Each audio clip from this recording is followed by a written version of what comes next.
Hey everybody, it's Jason Blaha here, and today I want to chat with you guys a little bit about the problem of prescribing accessory movements for people as a general guideline, um, and the reason I don't do it and why a lot of times a lot of good coaches don't do it. And for example, like I put out many years ago just an intermediate template that has 5 basic exercises, and it's not even really mine. Like people will call it my intermediate off-season program, but it's not. It's just the big 5 exercises, barbell movements, put into a textbook linear periodization program. All right, it's very, very textbook, and it's not like I really intended it to be my program. You know, it's a very classic setup. And people will say, Jason, you didn't prescribe the accessory movements. You just wrote accessories. And there's a reason for that. Usually, if you're an intermediate or above lifter, you have started to develop weak points. You've started to develop weak points. And accessory movements address your personal individual weak points. And by the time someone's an intermediate or an advanced lifter, they need to learn to start identifying their weak points, because if they can't identify them on their own, they're going to have to hire a coach. And this is one of the services I offer with my own coaching service, and a lot of my clients appreciate it, and they notice that they were struggling to find their own weak points. I find them, we start working them, and their lifts start going up. So what we're dealing with is a case of, if you're not going to pay a professional to find your weak points for you, you're going to need to learn to identify them, and you're going to need to learn to pick accessory movements that work those weak points. And notice I didn't say whether it was aesthetic or performance or anything else, because a weak point is a weak point. In other words, if you are trying to be a better power lifter or a better football player, or you want a certain physique, your weak points are going to be weak points relative to what it is you were trying to do. And what your personal weak points are at this given moment are your personal weak points.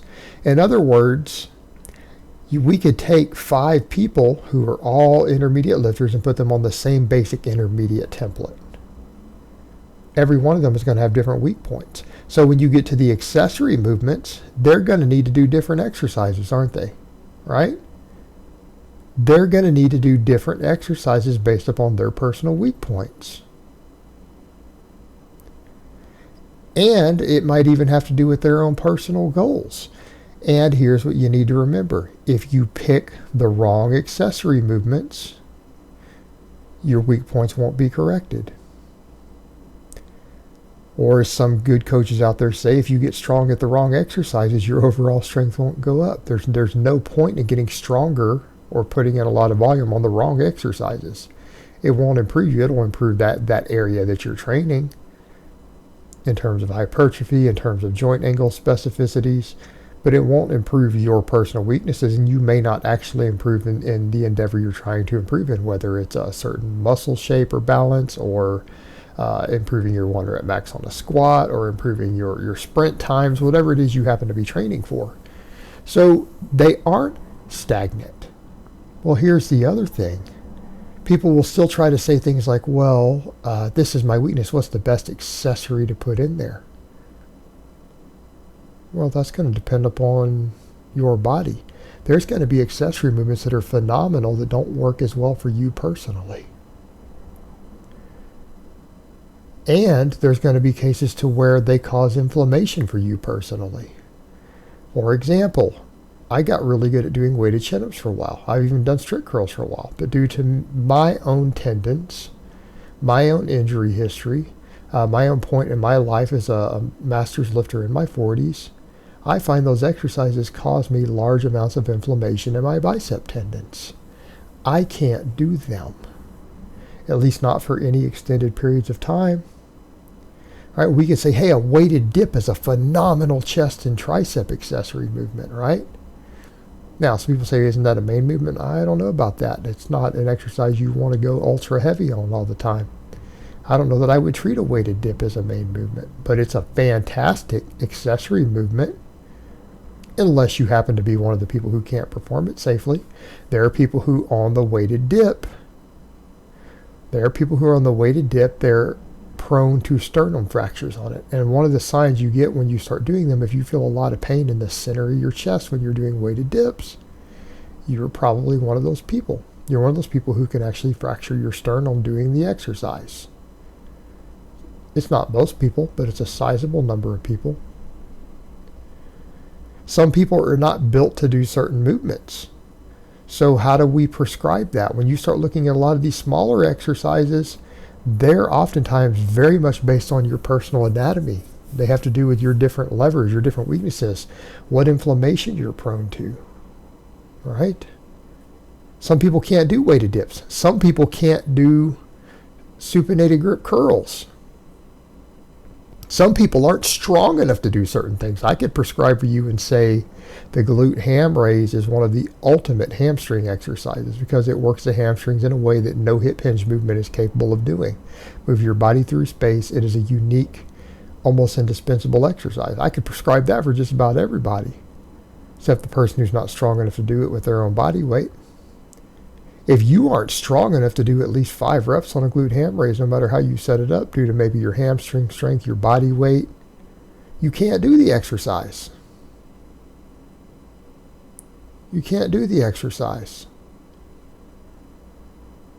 Maybe you have a history of shoulder impingement and you can't do a certain exercise.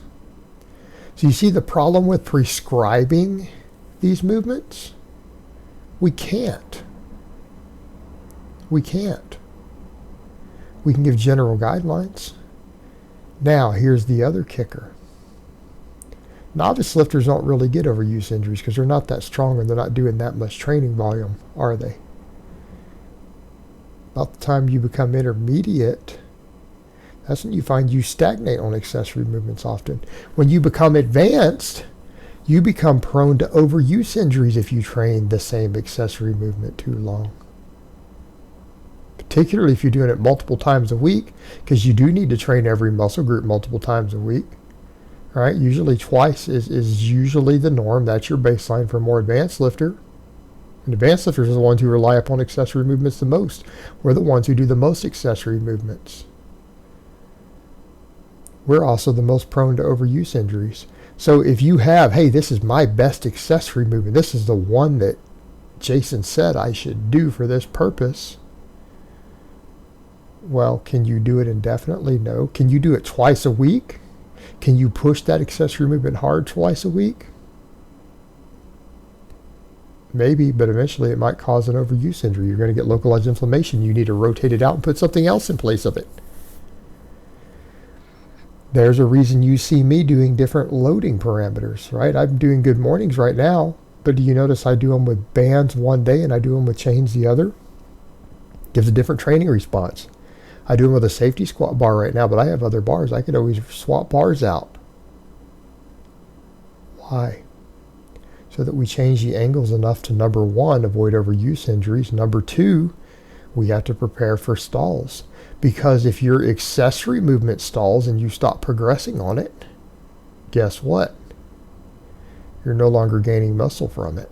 Why do we do accessory movements? To train muscles, to get muscles bigger.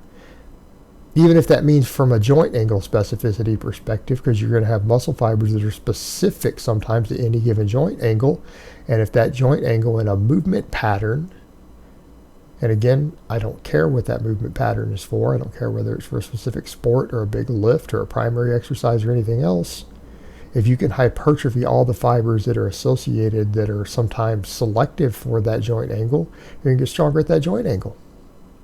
And in fact, you can do so in a way that gives you the most strength through that joint angle for every drop of muscle you gain, because it's specific. So that's why we do accessory movements. We do them to put muscle on in a certain place. All right, that's why we do them. So if we're not progressing on them and we're not gaining muscle from them anymore because progressive overload is required, well then what? You're going to have to change something. And see, that's a foreign concept for most listeners. Most people who are out there training are novices. And to them, you always progress. You just add reps. Or you add a set, or you add weight to the bar, right? You progress. Well, that doesn't always happen for the more advanced lifter. You have to start changing things. And so you might end up needing, over the course of time, 3 or 4 or 5 different variations that you use throughout the year or a 2-year block for any given accessory movement pattern. You might need that many. So how in the world do we prescribe that? You have to find your own personal weaknesses. You have to find multiple accessory movements that work for you that cause the lowest chance of overuse injuries, the lowest chance of inflammation for you personally. And you're going to have to rotate through them multiple times over time. You can't prescribe that. This is why people have to learn a lot more of what they're doing, or they have to hire a coach the more they get advanced. It becomes a different ballgame once you start needing multiple numbers of accessory movements. Alright guys, but that's really all I have to say on that today. I hope it's been informative, and I will talk to you guys next time.